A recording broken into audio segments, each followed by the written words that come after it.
আমি পর্দায় কাজ করি, পর্দার মানুষ। আমি স্টেজে কাজ করে অভ্যস্ত অনেক বছর ধরেই। স্টেজে আজকে কিছু পারফরমেন্স করেছি, সেখান থেকে আসলে আপনারা একটা রেজাল্ট পেয়েছেন। আমার কাছে একেবারে মনে হচ্ছে একদম প্রতিদিনের একটা বিষয়।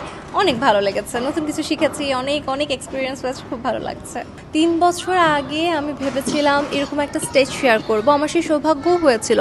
আমি মিসেস বাংলাদেশ নামক একটি বিউটি কন্টেস্টে টপ 20-তে ছিলাম, বাট সেই সময় কিছু কারণে আমি টপ 20 থেকে নিজ ইচ্ছায় কুইট করেছিলাম এবং মাত্র 4 দিনের জন্য আমি গালাতে হাঁটতে পারিনি। সে একটা আশা আকাঙ্ক্ষা আমার মধ্যে সবসময় ছিল এবং মিসেসদের জন্য কোনো বিউটি প্যাজেন্ট ছিল না বাংলাদেশে গত বছর ধরে, বা থাকলেও আমার নজরে হয়তো পড়েনি। যখন ফাইনালি আমি এখানে দেখলাম যে মিসেসদের জন্য, যেটা বিবাহিত মেয়ে, তাদের জন্য একটা অপরচুনিটি এসেছে, তখন আমি লোভটা সামলাতে পারিনি। যদিও আমাকে চারপাশ থেকে অনেকে বলেছে তুমি এই পজিশনে এসে বর্তমানে কেন আসলে পার্টিসিপেট করছো। দেখুন, আমাদের সবার একটা স্বপ্ন থাকে, আমরা যত বড়ই হয়ে যাই, যত বড় উচ্চতায় ছুঁয়ে যায় না কেন, আমরা স্বপ্নের কাছে সবসময় ছোট থাকি।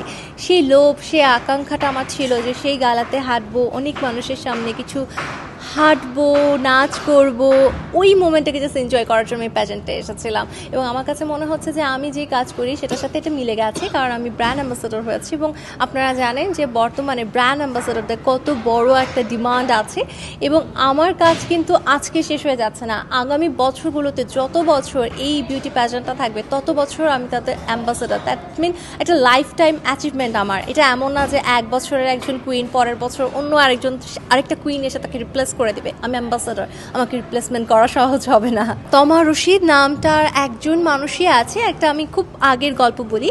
ব্যাক ইন 2002 আই গেস, যখন আমি চাইল্ড আর্টিস্ট হিসেবে কাজ করতাম, আমি বাংলাদেশ শিশু একাডেমিতে নাচ করতাম চাইল্ড আর্টিস্ট হিসেবে। তো ওই সময় আমার মায়ের মুখ থেকে শোনা একটি গল্প যে কোনো একজন ডিরেক্টর এসেছিলেন এবং কোনো একটা বিজ্ঞাপনের জন্য হয়তো কোনো কিছু খুঁজছিলেন। তো উনি আমাকে দেখে বললেন তোমার নাম কি? তো আমি বলেছিলাম অ্যাজ ইউজুয়াল আমার নাম তমা।